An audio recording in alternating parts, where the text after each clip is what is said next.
how to uninstall Dropbox app from your phone. So if you have this Dropbox app and you no longer need it, you can uninstall this by just following simple steps.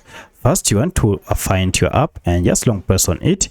And if you long press on it, you should see app info. You should see an option to uninstall it. Or if you don't see this option, you should see app info. If you tap on app info, you'll be taken to this page where you can uninstall your app.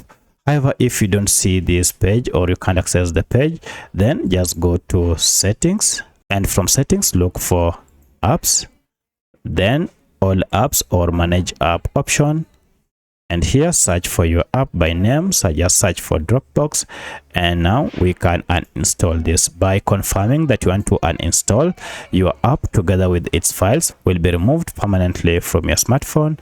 And now if we go back to our apps, now you can see Dropbox app has been removed. So that's how you can uninstall Dropbox app from your smartphone.